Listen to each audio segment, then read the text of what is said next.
Привет! Можно ли по этой физиономии догадаться, что она задумала некий хитрый план? Так или иначе, я оказался в рижском аэропорту. А оказался здесь потому, что наконец-то дождался своего большого путешествия в большую страну на западе. Мы летим в США. Мама передает привет, и она тоже в предвкушении. В эту страну я мечтал попасть с детства, и так в жизни сложилось, что мой труд дал некие плоды. Поэтому в сентябре 2024 года я забронировал тур на нас с мамой. Теперь касательно цифр. Первую 1000 евро я оплатил как раз во время бронирования, затем в феврале оставшиеся 2500, ну и в марте оформление ESTA, разрешение на въезд в США, которое стоило 40 евро на двоих.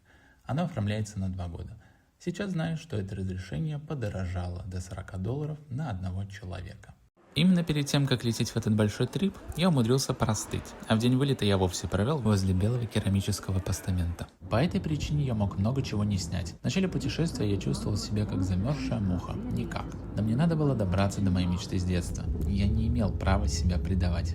Пока я болтал, мы оказались в огромном аэропорту Турции, в котором мы были впервые в жизни. Его размеры нас действительно поразили. И именно здесь нам предстоит ждать около 8 часов в следующий рейс до Лос-Анджелеса. Тут я попытался заснять свое восхищение современными технологиями, но, скорее всего, из-за своего состояния я не смог сделать лучшие кадры, чем этот. Очень большая вероятность, что это ты прямо сейчас, если ты смотришь это видео с телефона. Если ты вообще смотришь это видео. Неважно, давайте балдеем сцену в аэропорту. Здесь, например, батончик Сникерса или Марса 5 евро. Или чай за 10. Но справедливости ради мне действительно было плохо. Чай был вкусный, насыщенный, фруктовый. И как будто бы он мне даже помог в этот момент. Мама радуется, что мы вот-вот пойдем на рейс в LA. Кажется, мы выдержали эти 8 часов. Гуляли, спали, ждали. Да, мы пару часов поспали и на диванчиках в Истамбуле. Это было очень интересно. С бачка на бачок по полчаса переворачиваешься и пытаешься уснуть и спать. Еще мне в этот момент было не очень хорошо. Жаль, я ничего не снял, как нам было тяжело и смешно одновременно. Насчет билетиков. Мне до сих пор непонятно, почему Turkish Airlines считается лучшей авиакомпанией Европы, если мобильное приложение очень удобное и постоянно вылетала у меня сессия. Да элементарно, где понятные, удобные электронные билеты? Или может я чуть не понимаю? Зато турецкие авиалинии могу полюбить за то, что кормят на борту. Ну оно и понятно, цена билета и такие длительные полеты, извините меня, еще бы не кормили. Еда вкусная, хоть может быть и были нестандартные для меня позиции, но точно мне понравился их насыщенный сок. Кажется, я такой нигде никогда не пробовал. В отличие от первого рейса я не только поспал, но и поел. Потом снова поспал. 13 часов, спишь, не спишь, спишь, не спишь, ешь, опять потом спишь, не спишь, смотришь телевизор. Смотрели фильмы, играли в игры с мамой, все же тоже устали. Но честно, мне казалось, что будет хуже. Это больше 12 часов в воздухе. Но вспоминая эту атмосферу, и кажется, я не против снова такое повторить. И вот самолет касается американской земли, а я как будто во сне и не верю происходящему. Словно ребенок радуюсь этому моменту. Может, в этом счастье или смысл жизни уметь искренне чувствовать такие или другие любые мгновения? Не знаю почему, но как же это красиво. Или потому что это моя мечта, или потому что я влюбился в американскую культуру. У меня нет четкого ответа. После прилета нам предстоит путь очередей через проверки, вопросы от пограничников, забрать багаж, пока вся группа соберется, чтобы сесть в автобус и отправиться в отель. Но это будет Лас-Вегас, не Лос-Анджелес. Наша группа движется к точке назначения, а я разглядываю все, что вижу, и меня прям внутри трясет от счастья. До сих пор не могу поверить, что это со мной происходит. Я как дурачок радуюсь просто американским дорогам или желтым школьным автобусам, кибертраку, больше концентрации Тесла в принципе на дороге, или вот местному магазину типа Костка. По прилету было сложно и одновременно интересно осознавать, что ты оказался в прошлом по отношению к рижскому времени. Например, там у меня было 2:30 8 апреля, а в Латвии уже 9 апреля 12:30 ночи. Но при этом я не скажу, что почувствовал джетлаг, и думаю, в основном это связано из-за работы, потому что я мог заснуть в 2, и в 3, и то вовсе в 4 утра. Так что буду считать, что я заранее готовился к путешествию во времени. Чего только стоят природные виды. Невероятно завораживающие горы, которые так и манят меня остаться здесь. Хотя я только прилетел. И все наша группа едет и никак не доедет. Мама уж точно утомилась от происходящего, а я на энтузиазме не чувствую ни усталости, ни отсутствия энергии в принципе. Мне все еще не надоело наблюдать за дорогой. Путь от аэропорта LA до Лас-Вегаса может занимать около 5 часов. Поэтому по пути однозначно надо подкрепиться. Мы остановились в городе Барстоу, где зашли в заведение американо-китайской кухни. Курочка отдает все равно острецой. Это мы по достоинству оценили курицу в кисло-сладком соусе, но напитки оказались не такими уж впечатляющими. После перекуса мы решили с мамой прогуляться и посмотреть на местные виды, от которых слишком сильно исходит энергетика кинематографа, лично для меня. Такое яркое голубое небо, жаркое солнце, пальмы и мы уставшие, но кажется счастливые, в предвкушении нашего начала путешествия по западным городам США. Если я и мои гаджеты не запутались в часовых поясах, то к 9 вечера 8 апреля мы наконец-то приехали в Лас-Вегас или город огней. Он выглядит очень невероятно и наполнен магией ночи, но во всяком случае сейчас. Перед заселением мы, конечно же, сфоткались около знака Welcome to Fabulous Las Vegas. А наш отель называется The Strat. Вот такой нам номер выделили.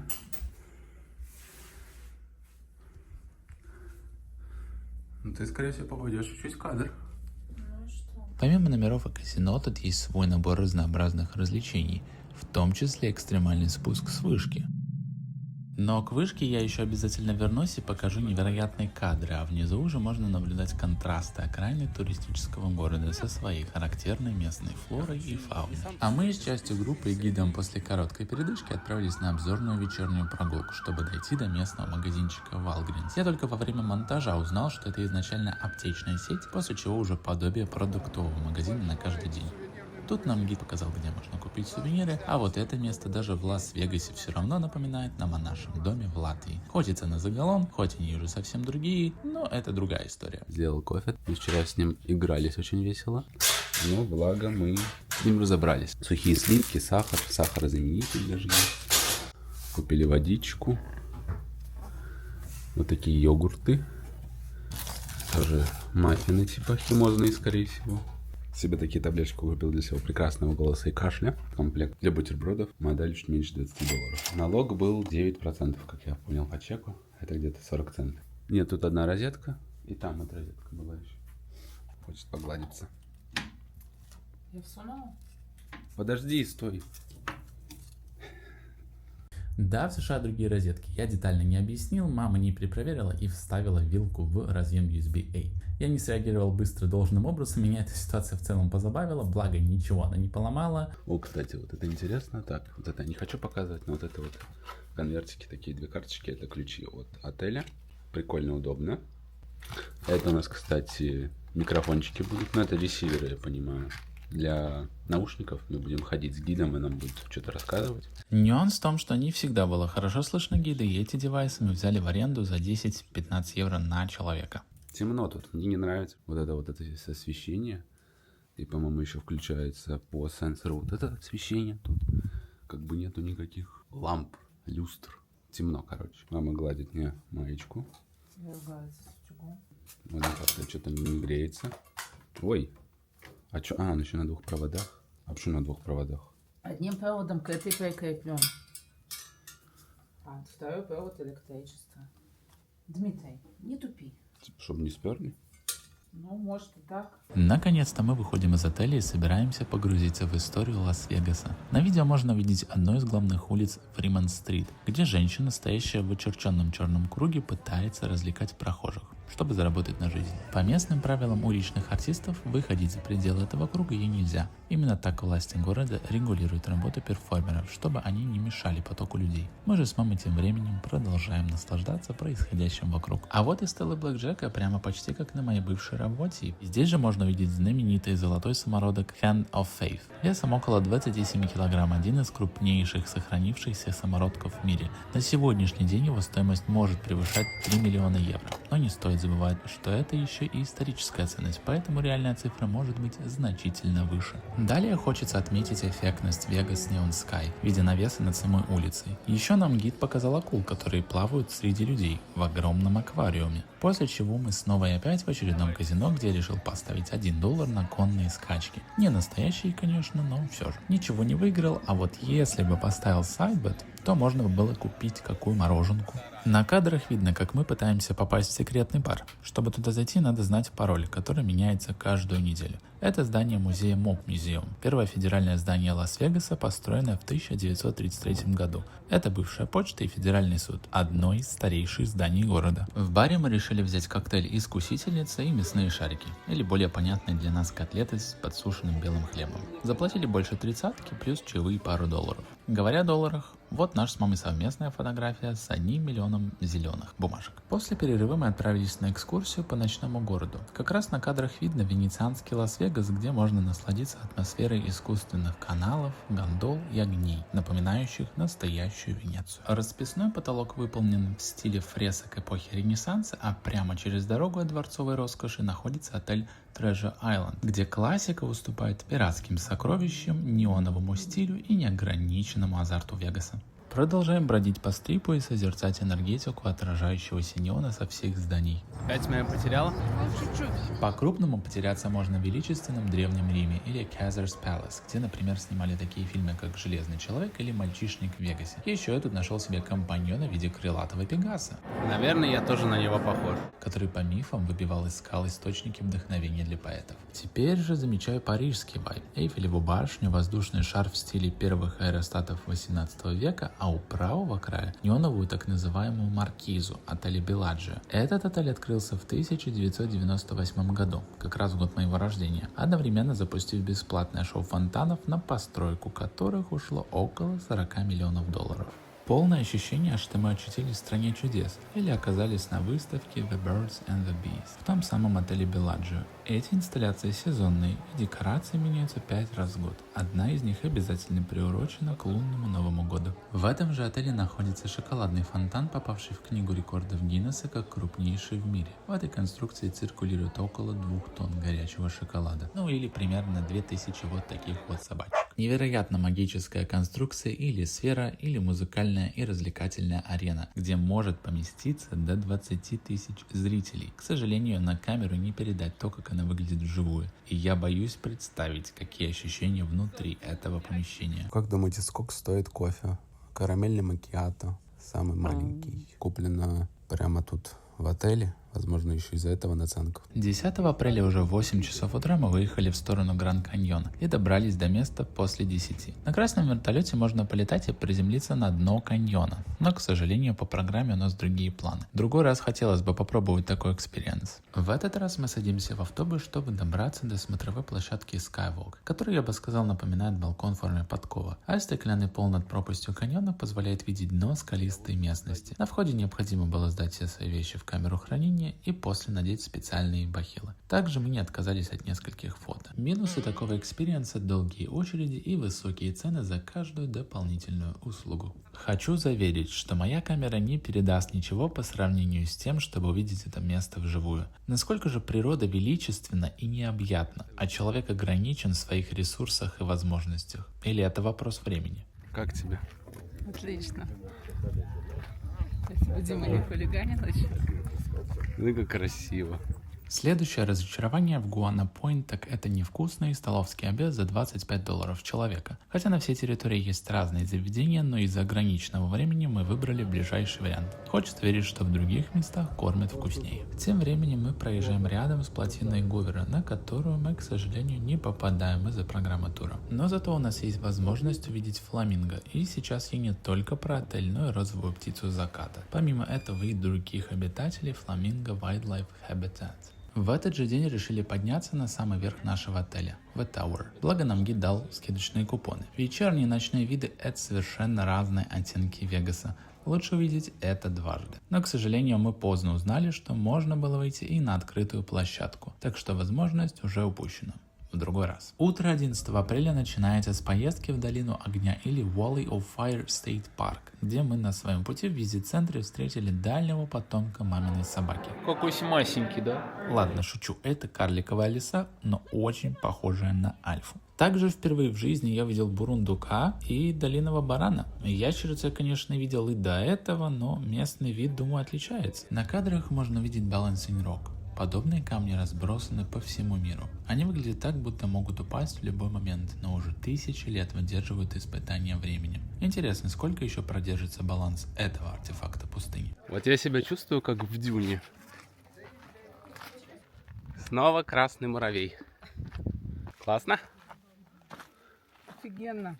И опять мои мысли повторятся. Неужели человек настолько относителен времени и размеров? Чтобы пропустить через себя это полноценно, надо увидеть все вживую. Главный совет в таких путешествиях — иметь при себе воду и надеть головные уборы. Иначе может закончиться не лучшим образом. Там было очень жарко. Выезжая отсюда, мы заглянули к Атлтл-Рок, на котором высечены петроглифы. Их возраст оценивается от 2 до 4 тысяч лет. Теперь наш путь устремлен в Лос-Анджелес, хотя по изначальному плану должны были выехать 12 числа. Ну ладно, адаптируемся под события. И по дороге встречаются новые разнообразные виды, в том числе и контрастные. По пути мы снова заехали перекусить в Барстоу. В этот раз мне удалось поближе запечатлеть желтый школьный автобус и найти монопальму с оборудованием сотовой связи. Вот мы уже в часе езды от своего отеля в Комптоне, у которого репутация опасного и не очень благоприятного города. Даже гид советовал вечером не выходить на прогулку в одиночку. Но посмотрим, что ждет нас на самом деле. Мы заселились в другой отель в Лос-Анджелесе, это город Комптон. Как я смотрел, слышал и как нам сказал сам гид, лучше одному не ходить. Номер похоже по планировке на тот, но да, он прям такой, видно, из прошлого, но интересно. Он тактичный. Несмотря на опасность места, в этом отеле есть безусловный плюс, и это завтрак. Вспоминаю с теплотой ту американскую атмосферу до сих пор. Бекон, яичница, вафли с джемом. Ну, сейчас расплачусь. Ты не сначала снимал? Ну, уже нет.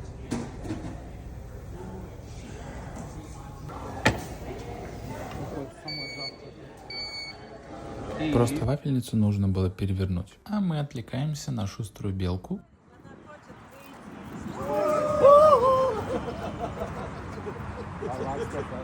И отправляемся в путь по разным местам. Одно из них, где стоит акцентировать внимание, это обсерватория Гриффита. С этого же места можно вдалеке увидеть знаменитый знак Голливуда. Вход в обсерваторию бесплатный, но у нас опять дефицит времени, поэтому набегом посмотрели что-то и где-то. А зал с инсталляциями планет наглядно демонстрирует соотношение размеров Солнечной системы.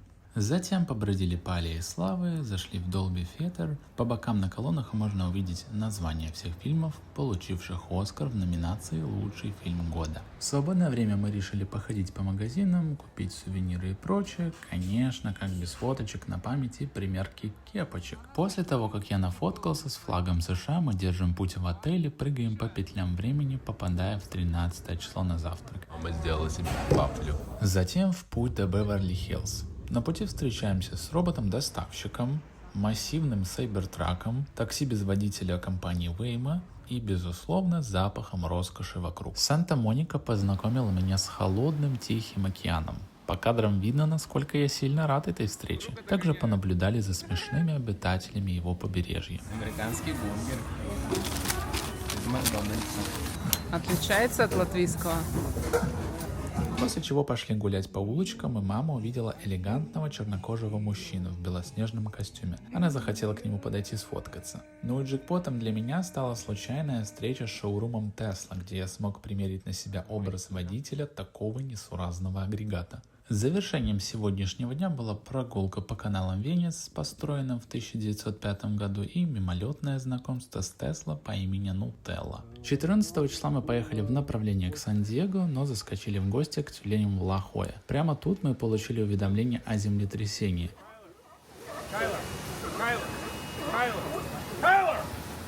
Но оказались вне радиуса толчков. Зато я впервые услышал звук Emergency Alert. В старом городе Сан-Диего мы встретили маленького милого зайца, после чего отправились на интерактивную экскурсию про мормонов, которую для нас провели девушки-волонтеры, миссионеры церкви. Мы движемся к USS Midway, самому большому кораблю в мире на 1945 год. По пути встречаем мою любовь, припаркованную недалеко от Star Park. И да, размер авианосца впечатляет. Сюда можно было попасть за $40, но на такую экскурсию нужно закладывать 2-3 часа. А мы уже хотим есть, и программа снова подгоняет.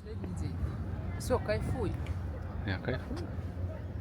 Ну как же? А я с тобой должна идти. Я же не знаю, что ты думаешь. Я-то просто встала. По дороге домой видели загоревшийся автобус, точно такой же, как и у нас. Надеюсь, все обошлось. На 15 число было предложение добраться до национального парка Секвойя, что я бы хотел очень сделать. Но из-за долгого пути туда-обратно и дополнительных расходов не все из группы одобрили затею. Поэтому мы с мамой просто отсыпались, заняли шопингом, а еще выбрались погулять по страшному городу Комптон. Из минусов могу выделить плохую инфраструктуру для пешеходов. Не везде есть зебры и тротуары. Местность около отеля выглядит заброшенной. Рядом постоянно ходили и жили бомжи. Но также встречались отзывчивые люди. Помню ту женщину, что не пропустила нас, поворачивая на перекрестке. Она все равно крикнула «сори». Как будто вокруг того, что это опасный город, больше нагнетания. Но кто его знает, я там был как турист всего пару дней, а не как постоянный житель. Поэтому мое суждение не может быть объективным. Могу согласиться с тем, что США это страна контрастов, но я понял другое, что снова хотел бы там побывать и добраться до тех мест, где еще не был.